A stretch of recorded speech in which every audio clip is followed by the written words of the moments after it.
Hello साथियों, मैं BL लूणा मेरे यूट्यूब चैनल स्टडी टाइम में आपका हार्दिक स्वागत करता हूं। हम इतने दिनों तक हिंदी साहित्य का रिवीजन कर रहे थे और रिवीजन की लगभग हमने 70 क्लासें ली हैं। कितनी क्लासें लिए? 70 क्लासें लिए रिवीजन की। उसके बाद में हमने तो ये जो हिंदी व्याकरण है इसकी शुरुआत करने जा रहे हैं। तो अब जो हिंदी व्याकरण है वो सभी जो एग्जाम है जिसकी हिंदी लगती है उस सभी एग्जाम में हिंदी व्याकरण जरूर होती है।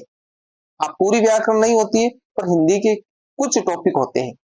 तो आप जोश और जुनून के साथ में लग जाइए, अच्छे से हम पढ़ेंगे। किसी भी प्रकार का आपका डाउट रहता है तो आप मेरे को निसंकोच पूछ सकते हो, कमेंट में आप मेरे को पूछ सकते हो। बाकी पढ़ना आपको पड़ेगा क्योंकि मेहनत जो सफलता है वो मेहनत मांगती है, तो मेहनत आपको जरूर करनी पड़ेगी, अच्छे से पढ़ना पड़ेगा। दूसरी बात, आपको एक तो धन्यवाद कहना चाहूंगा क्योंकि 197 सब्सक्राइबर हो गए हैं। अब ये तो है आपके लिए एक धन्यवाद कि आपने मेरे को पसंद किया और आप मेरा सपोर्ट कर रहे हो, क्योंकि इससे जैसे जैसे सब्सक्राइब बढ़ते हैं तो हम भी मोटिवेट होते हैं कि भाई इतने लोग हैं वो वीडियो को देख रहे हैं, तो वो प्रतीक्षा कर रहे हैं कि आपकी वीडियो आनी चाहिए।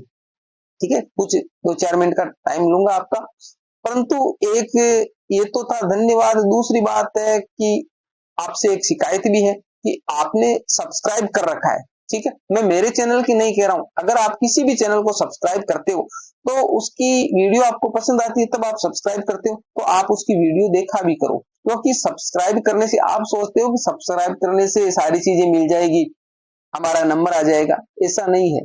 पढ़ना आपको पड़ेगा। सब्सक्राइब किया आपने तो आप उसकी नियमित वीडियो देखते रहिए, क्योंकि पता नहीं कौन सी वीडियो में कौन सी बात जो है वो अच्छी है वो बता दे और आप उससे वंचित रह जाओ। तो अगर आपने सब्सक्राइब कर रखा है तो आप उसकी वीडियो जरूर देखा करें। ठीक है, बाकी बहुत बहुत शुक्रिया आपका कि आपने इतने लोग हैं वो मेरे चैनल से जुड़े हुए हैं। ठीक है, अब बिना समय गमाए हम बात करें व्याकरण की। ठीक है, तो आप मेरे चैनल को सब्सक्राइब कर ले, अभी तक नहीं किया, अगर नहीं आते हो तो भी आप कर ले, और वीडियो अच्छी लगती है तो लाइक करें, और आपको जो मिल रहा है वो अपने दोस्तों के साथ में भी शेयर करें। ठीक है, तो देखिए हम बात करें व्याकरण की, यानी हिंदी व्याकरण यहाँ पर लिखा हुआ है। तो व्याकरण क्या है? ठीक है भाई, तो ये जो शब्द है वो हमारे वी और आ उपसर्ग जुड़ने से बना है। ठीक है, करण जो मुख्य शब्द है इसके अंदर, और वी और आ इसके अंदर क्या है? उपसर्ग है।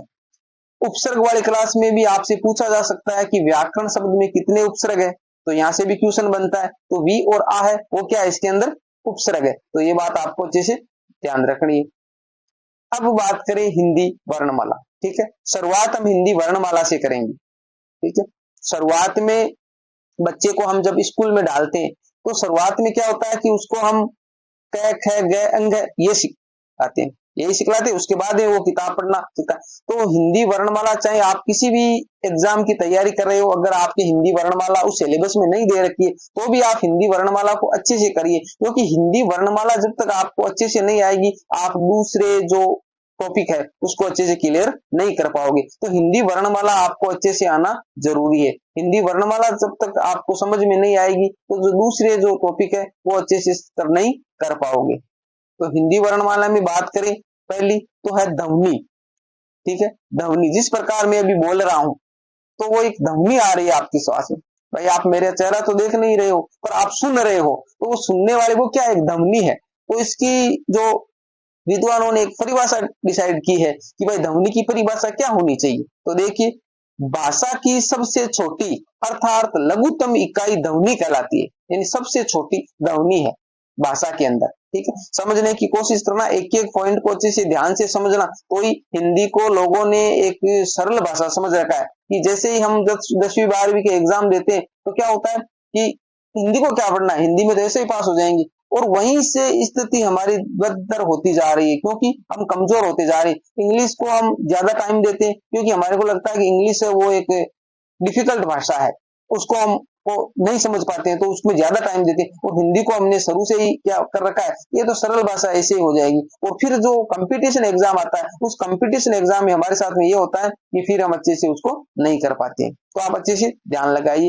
यानी ध्वनि भाषा की क्या है, सबसे छोटी अर्थात लघुत्तम इकाई है, जो मौखिक रूप में है, लिखित रूप में नहीं है, मौखिक रूप में है। भाषा की सबसे छोटी इकाई है, वो किस रूप में है, मौखिक रूप में। जैसे मैं बोल रहा हूं और आप सुन रहे हो, तो ये मौखिक रूप में है। ठीक, इसमें समस्त सजीव व निर्जीव ध्वनियां शामिल है।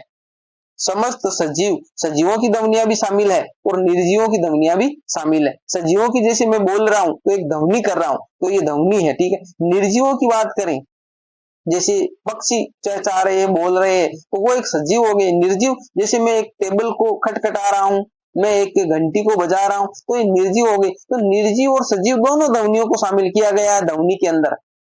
समझ रहे हो आप? आगे उदाहरण में देखिए, उदाहरण में दिया दरवाजा खटखटाना। अब दरवाजे को जब हम खटखटाते हैं, ठीक है, तो हमने इसको खटखटाना नाम दे दिया है, भाई उससे खटखट की आवाज आ रही है। बाकी आप खुद, जैसे अभी मैं आपके सामने दिखाई नहीं दे रहा हूं पर मैं बोल रहा हूं, तो आप जहां कहीं भी बैठे, आपके सामने जैसे टेबल है, कुर्सी है, दीवार है, तो आप उस पे पेन को खटखटाइए, तो उससे आपको जब पेन, तो उससे कुछ आवाज आती है, जिस आवाज को हमने नाम दे दिया कि भाई खटखटाना। घंटी बजाना, घंटी बजाना, हम जैसे ही घंटी को बजाते तो हम बोलते टन, भाई घंटी है, तो वो हमने नाम दिया उसको, जरूर थोड़ी वो टन नहीं बोलती है, पर उसको टन नाम दे दिया हमने। पक्षियों द्वारा की गई आवाज, अब जैसे पक्षी हम बोलते चिड़िया चहचहा रही है, तो चहचहाना, वो जो चह चहाना, ये हमने नाम दे दिया है, ठीक है। चिड़िया अलग अलग तरह से बोलती है, अलग अलग तरह से बोलती है, नहीं बोलती, हर पक्षी अपने हिसाब से। जैसे कबूतर बोलते हैं, उसको हमने दे दिया गुटरगू, गुटरगू नाम दे दिया, कबूतर गुटरगू कर रहा है, ठीक है ना। तो ये हमने उनको उनकी ध्वनियों के हिसाब से नाम दिया है, बाकी सेम वैसा ही है नहीं। जैसे घंटी को हमने बजाया तो हमें उसको ऐसे टन की आवाज नहीं सुनाई देती है, उसको टन हमने नाम दिया है, ठीक है। ऐसे दरवाजा या टेबल को हम खटखटा रहे तो खटखटाना हमने उसको नाम दिया है। तो ये सारी क्या है, ध्वनियां है। अभी हमने ऊपर देखा है सजीव और निर्जीव दोनों ध्वनियां शामिल है इसके अंदर, किंतु अर्थ के आधार पर भाषा की लघुत्तम इकाई शब्द है। समझ रहे हो? वो भाषा की लघुत्तम इकाई है बोलने के हिसाब से, ठीक है, जिसमें सजीव और निर्जीव दोनों ध्वनियां शामिल है। परंतु जब कोई अर्थ निकालते हैं, जब कोई अर्थ निकालते हैं, तब भाषा की लघुत्तम इकाई है, वो शब्द है। एग्जाम में क्वेश्चन यहां से उठाए जाते हैं, और ये अच्छे से समझना जरूरी होता है कि एग्जामिनर वो जो लाइन लिखता है ना क्वेश्चन की, वो लाइन क्या कह रही है, ठीक है, उस लाइन को अच्छे से पढ़ना जरूरी होता है, तभी हम आंसर दे पाते हैं। वरना वहां कंफ्यूजन हो जाता है कि शब्द है, वर्ण है, अक्षर है, ध्वनि है, वो सारी चीजें वहां पर हमारी को क्लियर नहीं होती है, तब तक हम अच्छे से नहीं कर पाते। तो भाषा की लघुत्तम इकाई ध्वनि है, जो सजीवों और निर्जीवों की जो मिक्स ध्वनियां दोनों की है, दोनों को शामिल किया गया है।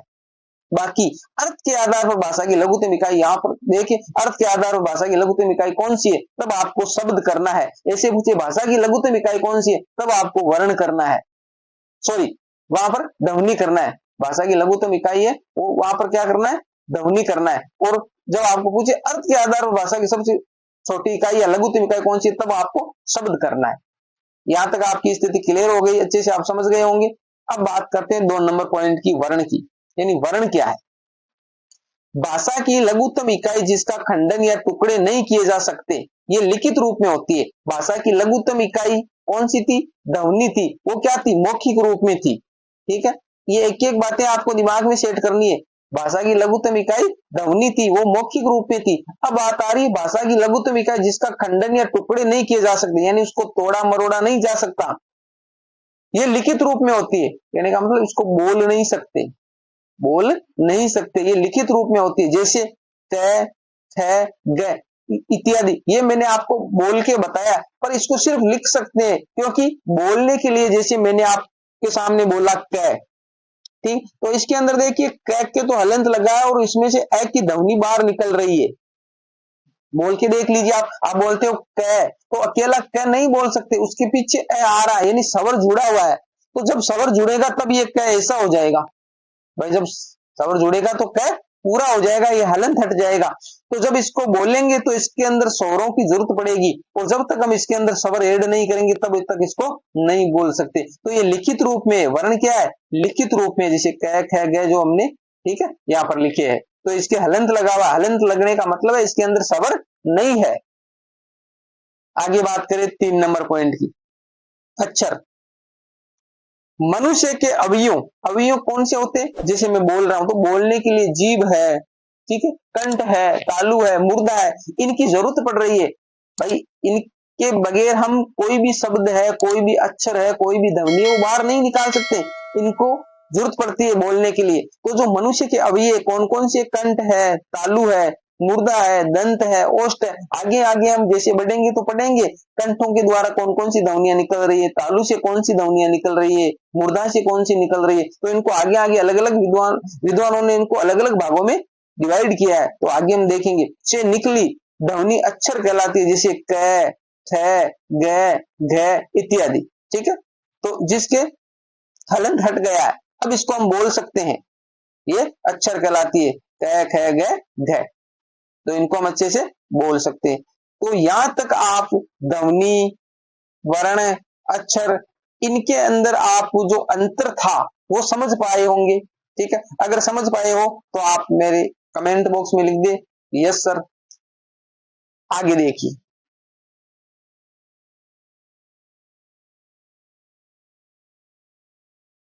नोट, यहां पर नोट लिखा हुआ है, मौखिक रूप से सबसे छोटी इकाई ध्वनि है, जो मैंने ऊपर आपको बता दी। भाषा की सबसे छोटी इकाई क्या है, ध्वनि है, जो मौखिक रूप में, और लिखित रूप से सबसे छोटी इकाई वर्ण है। तो ये बात आपको अच्छी समझ में आ गई, अच्छे से समझ में आ गई होगी कि जो मौखिक रूप और लिखित रूप दो रूप हो गए। मौखिक रूप से जब पूछे तो आपको ध्वनि बताना है, भाषा की सबसे छोटी इकाई, और जब लिखित रूप में पूछे तब भाषा की सबसे छोटी इकाई वर्ण बताना है। अर्थ के आधार पर भाषा की सबसे छोटी इकाई शब्द है, क्योंकि अर्थ यही निकलता है, ठीक है। जैसे कोई भी हम नाम लिखे, जैसे मान लिया यहां पर हमने लिखे सेव, ठीक है, दूसरा बात लिख दिया राम, तो ये जो शब्द है ये, ठीक है, तो इनसे एक अर्थ निकल रहा है। तो 3 यहां पर क्वेश्चन बनते हैं। मौखिक रूप से भाषा की सबसे छोटी इकाई कौन सी है, ध्वनि है। लिखित रूप से भाषा की सबसे छोटी इकाई कौन सी है, वर्ण है। अर्थ के आधार पर भाषा की सबसे छोटी इकाई कौन सी है, शब्द है। तो ये बातें तीनों क्लियर हो गई, अलग अलग आपको कंफ्यूजन नहीं होगा एग्जाम के अंदर, ठीक है। फिर भी किसी प्रकार का आपको डाउट रहता है तो आप मेरे को कमेंट बॉक्स में पूछ सकते हैं, और वीडियो को अभी से लाइक कर दे, क्योंकि आप लाइक नहीं करते हो, लाइक करना भूल जाते हो। अब बात करें लिपि, ये लिपि क्या है, नाम सुना होगा आपने, ठीक है। तो लिपि लिखित भाषा में मूल ध्वनियों के लिए जो चिन्ह मान लिए गए हैं वही लिपि है। लिखित भाषा में जैसे मान लिया ये क है, ठीक है, ये ख है, ये ग है, तो इसको हम क क्यों बोलते हैं, इसको ख क्यों बोलते हैं, इसको ग क्यों बोलते हैं, ठीक है। जब भी हम पढ़ाते हैं तो इससे क्या होता है कि हमारे को समझने, जैसे हमने हिंदी भाषा का नॉलेज लिया है, हमने हिंदी भाषा सीखी है, तो इससे क्या है कि अब कहीं भी जाए हम, चाहे पूरे विश्व में कहीं भी घूम जाए हम, जहां पे हिंदी भाषा बोली जाती है या हिंदी भाषा पढ़ाई जाती है, तो वहां पर क को इसी प्रकार पढ़ाया जाएगा, ख को इसी प्रकार बताया जाएगा, ग को इसी प्रकार बोला जाएगा। तो ये क्या है, ये एक चिन्ह मान लिया हमने, भाई क है वो सभी जगह ऐसे ही बताना है, हिंदी के अंदर ख है वो सभी जगह ऐसे ही पढ़ाना है, बताना है। तो इससे क्या होता है कि कंफ्यूजन पैदा नहीं होता है, भाई अलग अलग बताएंगे हम क हिंदी में, यहाँ पर जैसे भारत के अंदर क है वो ऐसा मान रखा कि क्या ऐसा होता है। हम जैसे दूसरे देश में जाए जहां पर हिंदी भाषा चल रही है, जैसे नेपाल जाए, भूटान जाए, तो वहां पर अगर क को अगर ये बताए कि इस ख को क बोलना है, तो फिर तो कंफ्यूजन हो जाएगा, हम वहां पे लिखी हुई भाषा को पढ़ ही नहीं पाएंगे। तो सारे देशों ने जो भाषा वैज्ञानिक थे उन्होंने एक लिपि के हिसाब से इसको फिक्स कर दिया कि भाई कहीं भी हो हिंदी जब लिखी जाएगी तो क को ऐसे ही लिखना है। तो उसके अंदर क्या, हमारी जो हिंदी भाषा है उसकी लिपि है वो देवनागरी लिपि है। हिंदी भाषा है जो हम भाषा वाली जो क्लासेज जो फर्स्ट ग्रेड है, सेकंड ग्रेड है, उनके सिलेबस में लगी हुई है। जो छोटे एग्जाम है आपके एलडीसी पटवारी है, वो जो इनके अंदर व्याकरण ही दे रखी है, भाषा का इतना बड़ा विस्तार से वर्णन नहीं आता है, क्योंकि नॉर्मल जो व्याकरण का जो नॉलेज होता है वही बातें बताई गई है। भाषा वाली क्लासेस जैसे हमने कॉलेज लेक्चर हो गया, फर्स्ट ग्रेड हो गया, इनमें आती है। टीजीटी पीजीटी हो गई, तो भाषा की पूरी बताई गई कि कौन कौन सी जो लिपियां होती है, भाषा को किस प्रकार अलग अलग भागों में विभाजित किया गया है। तो यहाँ अभी हम यही देख लेते हैं कि लिपि क्या है। लिखित भाषा में मूल ध्वनियों के लिए जो चिन्ह मान लिए गए हैं वो क्या है, लिपि है। हिंदी भाषा की हमारी लिपि क्या है, देवनागरी लिपि। क्वेश्चन पूछा जा सकता है कि हिंदी भाषा कौन सी लिपि है, तो देवनागरी लिपि है। आगे देखिए,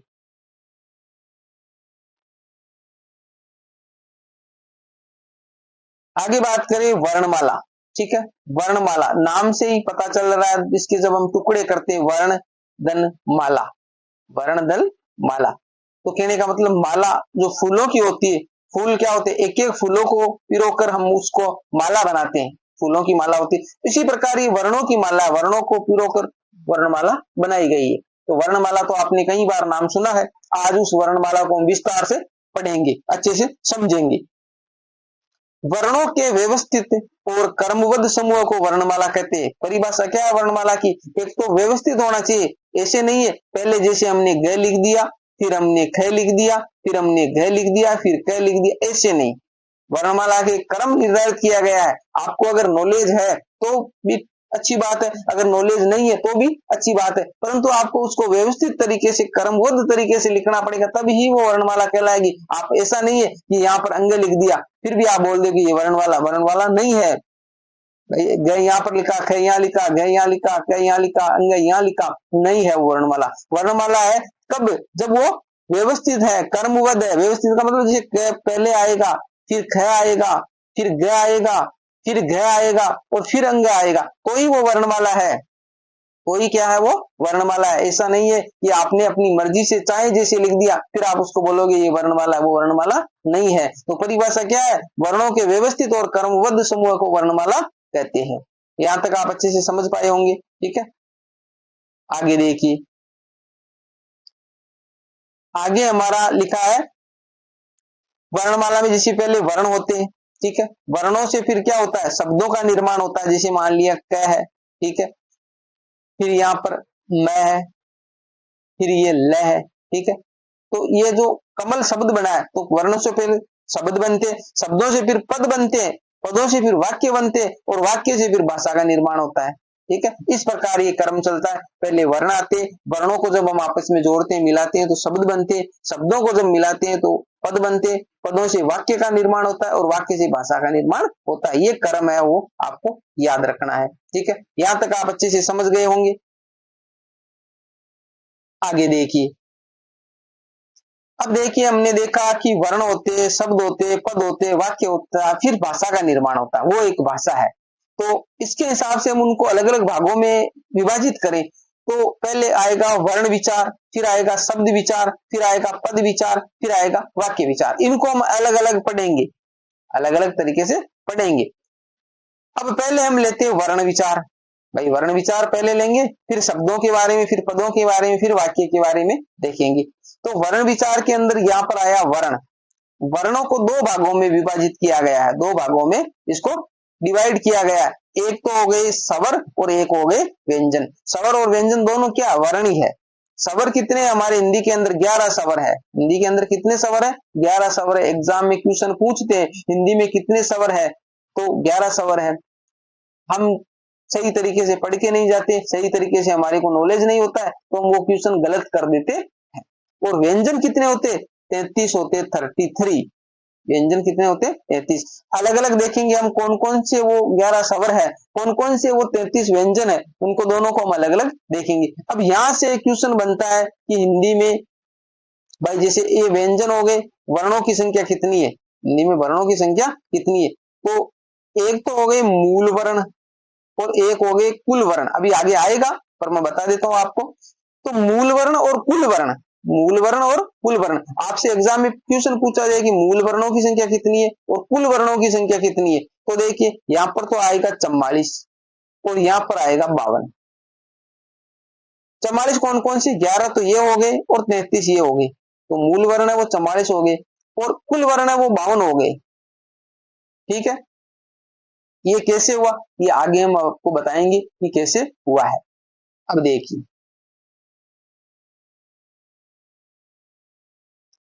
ये हमारे स्वर 11, वो कौन कौन से स्वर है देखिए, ए, आ, छोटी ई, बड़ी ई, उ, बड़ा उ, ये छोटा हुआ ये बड़ा हुआ, ये री, ए, ऐ, ओ, औ। यहाँ पर और नहीं है, ठीक है, ये मैं यहाँ पर कट कर देता हूं, यहाँ पर सिर्फ क्या है, औ ही है ये, ठीक है, प्रिंट मिस्टेक है। अब देखिए, स्वरों के बारे में बताया है कि स्वयं सुशोभित वही स्वर, यानी का मतलब इसको बोलने के लिए दूसरे की आवश्यकता नहीं पड़ती है, दूसरे की आवश्यकता नहीं। अभी जैसे हम व्यंजन देख रहे थे तो उसके वो सॉरी वर्ण देख रहे थे तो उसके हलंत लगा हुआ था, हलंत लगने का मतलब है कि ये क्या है, वो बोलने के लिए नहीं है, इसको हम बोल नहीं सकते, सिर्फ लिख सकते हैं। इसको जब भी बोलना पड़ेगा तो इसके अंदर हमें ए लगाना पड़ेगा, तब ये क्या बोल पाएंगे, ऐसा देखा अभी हमने। परंतु स्वर क्या है, स्वरों को बोलने के लिए किसी दूसरी की आवश्यकता नहीं पड़ती। जैसे हम ए बोल रहे हैं तो ए की आवाज अपने आप निकल रही, आ बोल रहे हैं तो आ, किसी चीज की जरूरत नहीं पड़ रही, ई, बड़ी ई, तो ऐसे जब बोल रहे हैं ई और ई, इस प्रकार बोला जाता है। यानी इसमें थोड़ा छोटी में कम समय लगता है, बड़ी में थोड़ा ज्यादा। जैसे ऊ, फिर बड़ा ऊ बोलते हैं तो ऊ, इस प्रकार थोड़ा टाइम लगता है, ठीक है। पर समास बिना रुकावट के बाहर निकलती है, जो समास है हमारी, क्योंकि जब बोलते हैं तो समास बाहर आती है, तो ये जो समास है वो बिना रुकावट के बाहर निकलती है, उसमें किसी भी प्रकार का व्यवधान पैदा नहीं होता है। तो ये जो स्वरों के बारे में दो बातें बताई गई है। अब बात करें व्यंजन, स्वरों के बारे में आप समझ गए कि स्वर कितने होते हैं, कौन कौन से हैं, तो ये 11 स्वर है, ठीक है, इनका ये क्रम है। अब है व्यंजन, व्यंजन में क्या होता है, श्वास रुक रुक कर बाहर निकलती है, यानी व्यंजनों को जब बोलते हैं तो श्वास है वो रगड़ के साथ में, घर्षण के साथ में रुक कर बाहर निकलती है।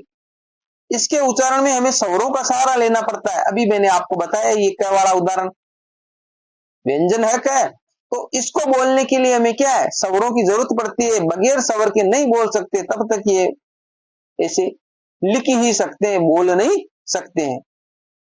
अब बात करें वो 33 व्यंजन कौन कौन से, तो व्यंजन हमारे 33 हो गए। अब वो 33 व्यंजन कौन कौन से है वो देख लेते हैं।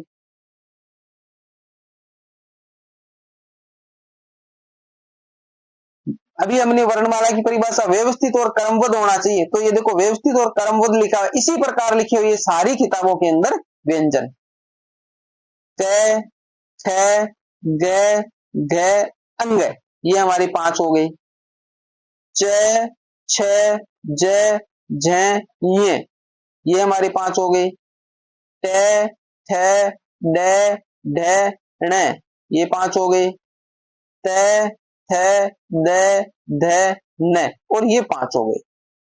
फिर प, थ, देखो यहाँ पर मिस्टेक छपने में, सारे एक जैसे छपे हुए, यहाँ पर मैं आपको बता देता हूं। जैसे प, थ, ब, भ और मैं, इस प्रकार है, ठीक है। ये छपने में मिस्टेक हो गया, इसको आपको यहाँ पर ये, यानी प, फ, ब, भ और मैं, तो ये हमारे 5 हो गए। अब देखिए ये जो हमने 5 जो लाइनें हैं, क वाली, च वाली, ट वाली, त वाली और प वाली, इसको क वर्ग बोला जाता है, इसको च वर्ग बोला जाता है, इसको ट वर्ग बोला जाता है, इसको त वर्ग बोला जाता है, इसको प वर्ग बोला जाता है। आगे लिखा हुआ वर्ग ये ध्वनियां, तो वर्ग मैंने आपको बता दिया, एक हो गया क वर्ग, ठीक है, एक हो गया च वर्ग,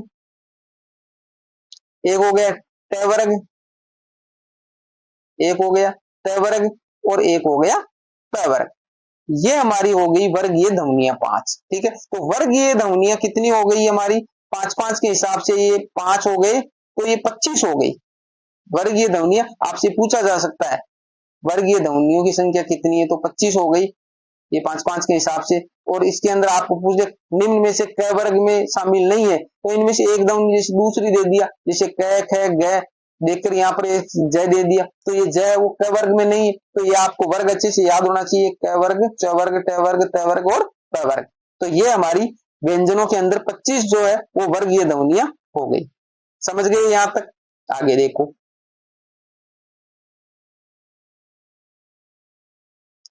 फिर आता है ये रे ले वे, ये रे ले वे। जैसे हम जो किताब पढ़ने से पहले हम जैसे एलकेजी यूकेजी फर्स्ट में थे, तब हमने क्या क्या सीखे हैं, जिसको हम कैगड़े बोलते थे, पर वो अंग है। जैसे कै ख ग ग अंग है, उसको अंग बोला जाता है। ठीक है, ये अंग है। ये देखो तीन हो गए, ये हमारे तीन है। अब देखिए तीन कौन कौन से। एक हो गया डे, जो डे हो रहा उसके अंदर। ये हो गया जो अंग बोलते हैं उसके यहां पर लगता है अंग, जो हम कह ख गए अंग बोलते हैं। और एक हो गया डे। ठीक है, तो डे और ढे एक, ये दो अलग है, दो ध्वनियां जो आगे अभी आएगी। ठीक है, तो ये तीन अलग अलग है, तीनों को अलग अलग आपको रखना है। तो ये अलावा इसको अंतस्थ व्यंजन बोलते हैं। इसको अंतस्थ व्यंजन क्यों बोलते हैं ये भी हम आपको बताएंगे। ये तीन स हो गए और एक है हो गया। ये तीन स है, उसको भी अलग अलग, इसको उष्मीय व्यंजन बोलते हैं। उष्मीय व्यंजन क्यों बोलते हैं? क्योंकि उष्मा है वो, हम जब बोलते हैं तो उष्मा रगड़ के साथ में आती है, गर्म हो जाती है, तो उसको उष्मीय व्यंजन बोलते हैं। अब इसके अंदर जो ये चार है, इनके भी अलग अलग नाम है। ये तालव्य स है, जो ये वाला स है ना, इसको तालव्य स बोला जाता है। ये वाला जो स है, इसको मूर्धन्य स बोला जाता है। ये वाला स है, उसको दंत्य स बोला जाता है। और ये है, उसको काकल्य है बोला जाता है। तो तीनों अलग अलग, चारों अलग अलग हो गए। ये हमारा स है वो तालव्य है, ये मूर्धन्य है, और ये दंत्य है, और ये काकल्य है। यहां तक आप अच्छे से समझ गए होंगे। अगर किसी प्रकार का डाउट है तो आप मेरे को कमेंट में पूछ सकते हो। अब आपके बाद में आता है जो ये संयुक्त जो व्यंजन है। संयुक्त व्यंजन है, जो संयुक्त का मतलब ही क्या होता है, जो मिले हुए आपस में, संयुक्त का मतलब जोड़ा हुआ है। तो छत त्रे जय और श्रय, छत त्रे जय और श्रय, ये चार है वो संयुक्त व्यंजन है। आगे देखो, आगे हमारा है ये। अब ये इसके अंदर ई है वो स्वर है। आप आगे पढ़ोगे, ये और जो ये वह है ना, इसको अर्ध स्वर बोला जाता है, अर्ध स्वर बोला जाता है। तो यह है उससे ई है, र उसके अंदर री है, ल है वो लिरी से बना है, और वह है वो ऊ से बना, इसलिए इसको अर्ध स्वर बोला जाता है। अब हमारे देखिए, ये और वह तो है, ये री है वो तो अपने आप में स्वर है ये, ठीक है, इसमें से रह निकल। और लिरी है वो संस्कृत में चलता है, लिरी हमारी हिंदी में है नहीं, ये संस्कृत का वाक्य है, क्योंकि हिंदी भाषा है वो संस्कृत से आई है, संस्कृत से निकली है। तो इसके अंदर जो लिरी है वो संस्कृत में काम में लेते थे, हमारे हिंदी में नहीं है।